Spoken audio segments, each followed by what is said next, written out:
एवं बड़ तहसिल थिबा फलरे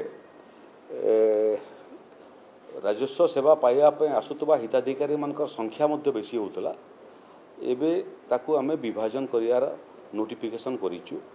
से क्रम भुवनेश्वर तहसिल, कटक तहसिल एवं सम्बलपुर तहसिल जो तहसिल रे सहरांचल मध्य थिला एवं ग्रामांचल मध्य थिला ताकू आमे विभाजन करी सहरांचल पई भिन्न एवं ग्रामांचल पई भिन्न एभलिया तहसिल विभाजन करिचु। एटा प्रथम पर्यायर विभाजन एटा ओडिसा रे आकू जिते जिले में बड़ बड़ तहसिल अच्छी ताकू विभाजित कर छोट छोट तहसिल करवा।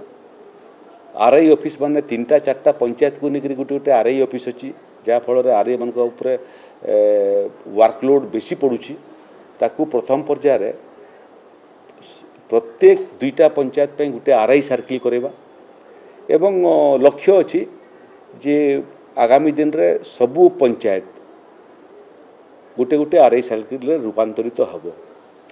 एबे 300 रु अधिक राजस्व गाँ मध्य भितर स्वीकृति प्राप्त हो सारी नोटिफिकेशन हो जाइए।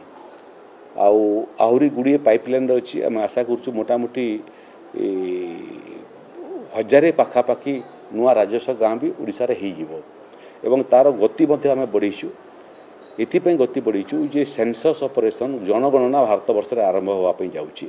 2011 मसीह शेष जनगणना होता एबे 2021 रे कोरोना पई ही पारला नहीं घुंचीगला। एबे किंतु जनगणना संभवतः जनवरी 1 तारिख आरंभ हम। तेणु जनगणना सला परे जिते पॉलिटिकल यूनिट अच्छी से पॉलिटिकल यूनिट मानकर आकार को देखिकरी एवं जनसंख्या को देखिकरी ताकू छोट छोट यूनिट रे परिवर्तन करने राज्य सरकार चिंता करुँच। सेंसस ऑपरेशन भितर आमे तार मापदंड प्रस्तुत करूँ एवं सेंसस ऑपरेशन सला परे आमे समस्त पॉलिटिकल यूनिट को छोट छोट पॉलिटिकल यूनिट रे रूपांतरित करने प्रयास करूँ।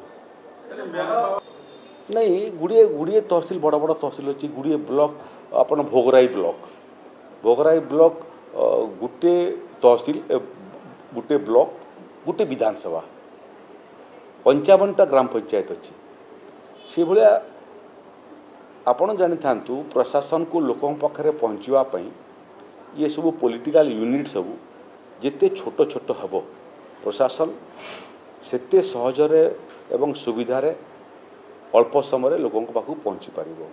तो ये सरकार से दिगरे व्यापक भाव में मानस मंथन करुँच कौन चूड़ांत निष्पत्ति ही